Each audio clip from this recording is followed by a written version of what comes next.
Assalamu alaikum. Let's cook. The number one offender type is biological fathers, but by far it is being done by middle-aged Caucasian men. Man, you people can't have nothing without trying to fulfill your perverted desires.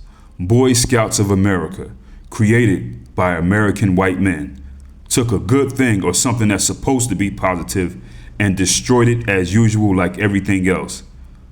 But me personally, I don't think it was ever supposed to be positive.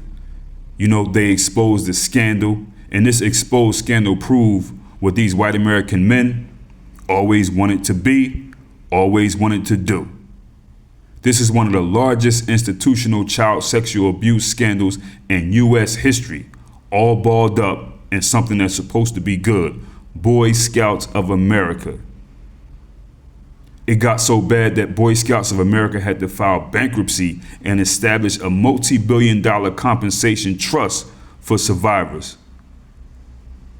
So who created these Boy Scouts? Let's get into a little bit of history. The Boy Scouts was actually founded by a white supremacist by the name of Robert Baden-Powell. Now this guy right here was a British Army officer, and in 1908 in England he wrote a handbook called Scouting for Boys. It became one of the best-selling books in the 20th century, and it inspired a movement worldwide.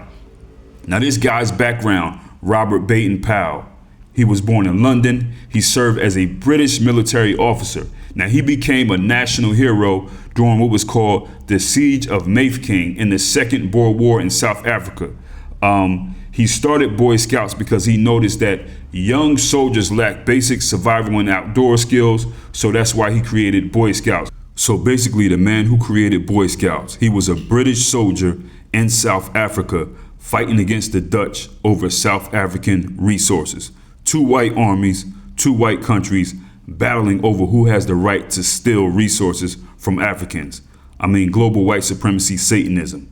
Now, how did the Boy Scouts get to America? How did it become Boy Scouts of America, where a white American man named William Dixon Boyce, he brought it to America in June of 1858. He's from Allegheny County, Pennsylvania.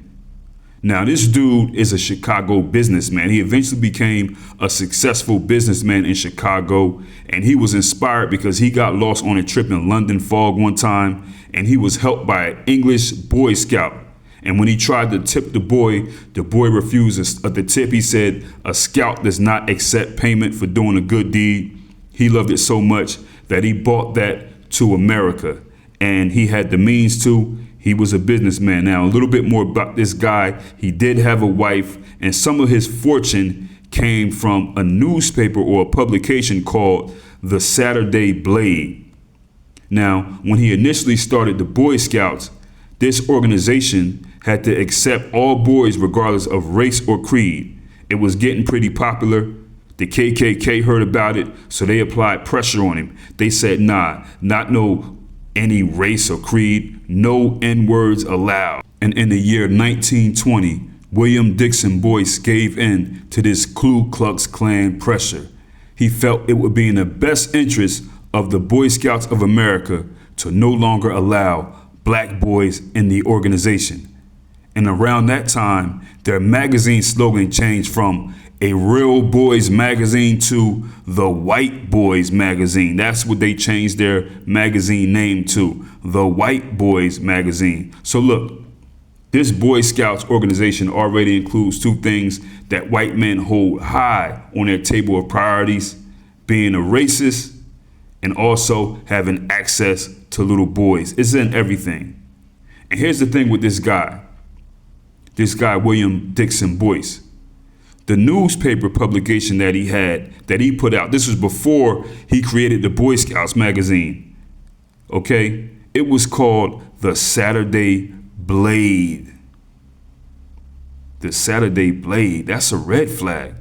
What's a blade, people? What do we call a blade? A blade is a lizard. That's a homo. That's a blade. I mean, so he may have been trying to give off clues then. I don't know. Now, we don't know much more about this guy's personal life, I don't know more about him. I don't know about, some things that he did, but I can't prove it. But I would think that this white man who has a group where boys come, he once had a magazine called The Saturday Blade.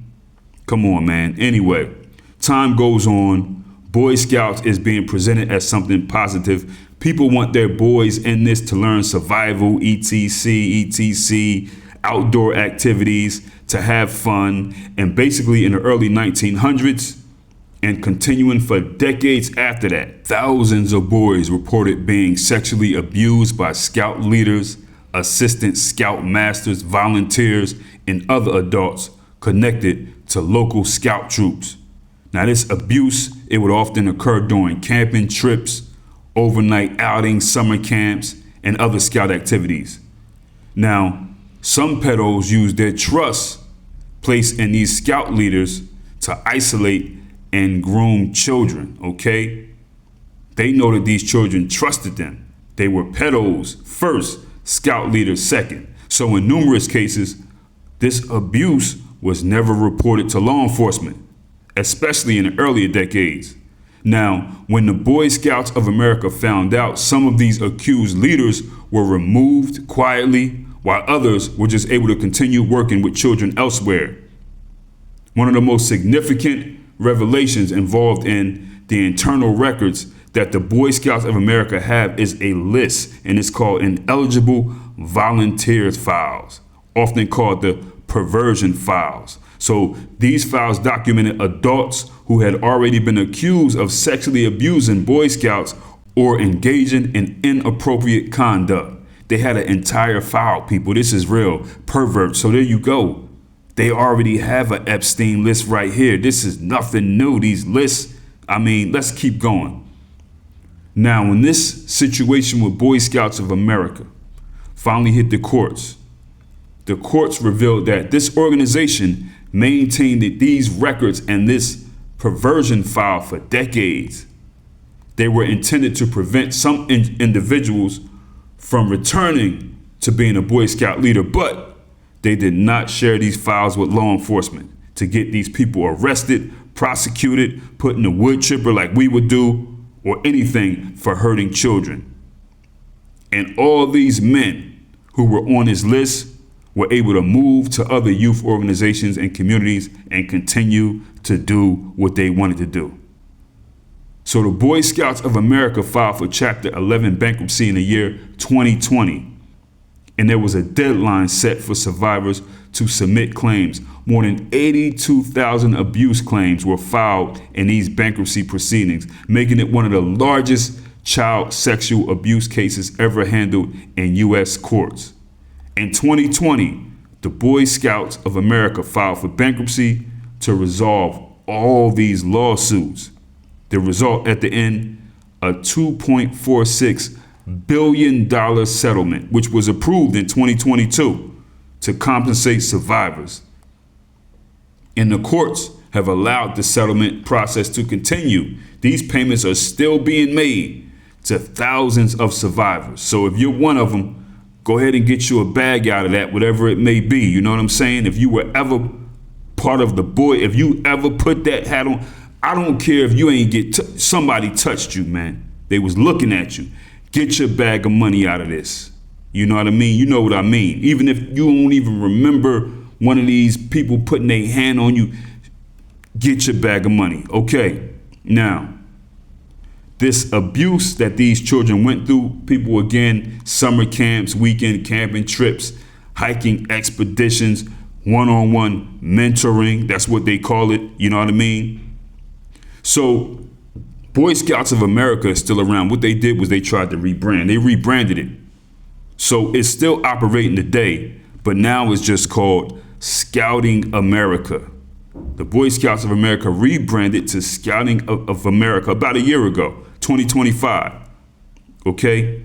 Now this is how it goes. Scouting America allows girls. So now, Americans, it's impossible for these people to have underage small people around and not commit predatory crimes to harm these small people because white Americans do not care about children. It's impossible. They can't help it. Now, basically, they'll have their pickings of the girls and the boys. Scouting America is called.